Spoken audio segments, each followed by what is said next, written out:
Olá, meu nome é Daniela Barbosa Macedo, sou acadêmica do 5º período de Medicina.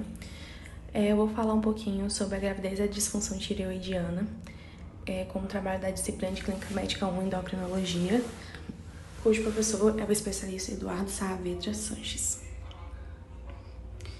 Falando um pouquinho sobre o que é fisiológico e quais complicações podem acarretar, vamos falar que, primeiramente, que durante a gestação é comum que a tireoide da mulher seja mais exigida que o normal, principalmente até a 20ª semana, porque depois disso a tireoide do feto vai começar a funcionar totalmente. O hormônio TSH deve ser o primeiro exame feito, pois determina se vai haver disfunções tireoidianas durante essa gestação ou diagnosticar uma patologia já existente. A alteração leve do hormônio de TSH indica repetir o exame e o TSH ideal de uma gestante deve ser de 0,1 a 4 no primeiro trimestre e de 0,5 a 4,5 nos segundos e terceiros trimestres. E isso, por que muda? Porque, como eu disse antes, a partir da 20ª semana, o feto já começa a ter uma tireoide funcionante. As disfunções tireoidianas podem trazer à gestante aumento de sangramento, aborto prematuro e hipertensão, e ao feto causar problemas mentais, déficit cognitivo e aparecimento de bócio neonatal. O hipotireoidismo e hipertireoidismo podem ser fatores de infertilidade para a mulher. Então, para mulheres que querem ter, procriar, querem ter filhos, deve-se fazer os exames da tireoide para poder tratar se houver algum desses casos. Na investigação de disfunção tireoidiana na gravidez, toda mulher acima de 30 anos, com histórico pessoal ou familiar de doença tireoidiana, deve ser investigada. E também se houver presença de anticorpos ou algum sintoma. Isso na gestação.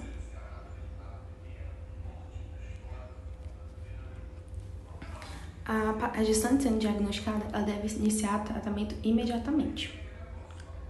E a dose do hormônio tireoidiano diário pode variar de acordo com a gestação.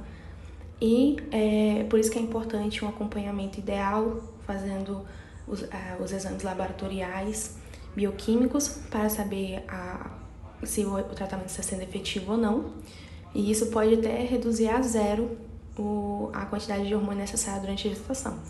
E é comum que, se caso haja alguma disfunção no primeiro trimestre, a dose será alterada para mais, porque a tireoide do feto não está funcionante. Se no puerpério a mãe ainda tiver sintomas, pode continuar dando os remédios, continuar o tratamento, porque os hormônios tireoidianos não afetam o bebê. Deixando bem claro que são os hormônios tireoidianos. Durante a gestação, é comum o aparecimento de nódulos na tireoide. Não precisa fazer ultrassonografia de rotina, mas é importante você fazer o acompanhamento e, se necessário, o tratamento tem que ser feito após a gestação. E por que não é tão importante fazer esse ultrassonografia de rotina? Porque geralmente os nódulos não são visíveis e não trazem risco à gestante. Então, deve-se fazer periodicamente, mas não de rotina, a ultrassonografia. Após a gestação, sendo detectada uma disfunção tireoidiana durante a gravidez, é importante acompanhar por um período os níveis hormonais, pois mesmo os níveis voltando ao normal, é possível apresentar novos problemas na glândula. Ou seja, tem que fazer acompanhamento laboratorial depois da gestação se houve alguma disfunção tireoidiana, porque como foi retirado o bebê, já está no puerpério, pode ser que os hormônios voltem ao normais porque a tireoide não está sendo mais sobrecarregada. Mas é importante porque pode haver retorno da disfunção. As disfunções tireoidianas comuns na gravidez é principalmente por falta de iodo ou alterações imunológicas. A falta de iodo é justamente em locais que não tem iodo e a alteração imunológica para locais que tem iodo com facilidade. As repercussões dos distúrbios tireoidianos são ainda mais evidenciados durante a gestação, devido a profundas alterações hormonais e imunológicas nesse período. O hipotireoidismo é difícil de ser detectado na gestação porque o principal sintoma é o cansaço e o ganho de peso, que é comum entre as gestantes. Mas também tem uns sintomas adjacentes, a queda de cabelo, a constipação intestinal e intolerância ao frio. Mas, infelizmente, cerca de 20 a 30% das mulheres gestantes são assintomáticas. Então, é por isso, de novo, é importante fazer o acompanhamento laboratorial. E o tratamento é a levotiroxina, LT4. Continuando o hipotireoidismo, temos as implicações importantes dos abortos espontâneos e a hipertensão gestacional, sendo que tem incidência de 44% de pré-eclâmpsia nas gestantes com diagnóstico confirmado. Imagina se for, sem contar os casos não notificados. Agora, falando sobre hipertireoidismo, é outro distúrbio de diagnóstico difícil, que os principais sintomas é intolerância ao calor, sudorese, cansaço, ansiedade, taquicardia, muito comum nas gestantes também. Mas também temos os sintomas adjacentes à perda de peso e incapacidade de ganhar peso, o que é muito ruim para quem é gestante, porque é importante ganhar peso por causa do feto.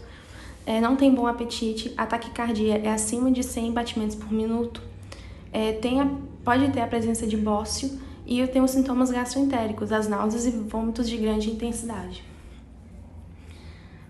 E mesmo com o quadro de hipertireoidismo, isso laboratorialmente, 15% das mulheres são saudáveis. Falando um pouquinho das doenças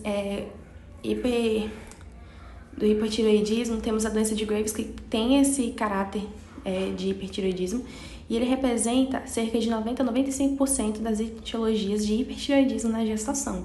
É uma taxa muito alta, então é importante conhecer a doença, que foi dita anteriormente. Ele é caracterizado pela presença de anticorpos estimulados no receptor de TSH. E na gestação, os sintomas são exacerbados no primeiro trimestre, podendo ser o bócio difuso e a oftalmopatia. Tem como tratamento o tapazol ou o propiltioracil, PTU, e não é recomendado que pare o tratamento antes das 32 semanas de gestação. E em casos graves, deve-se iniciar o tratamento com tionamidas.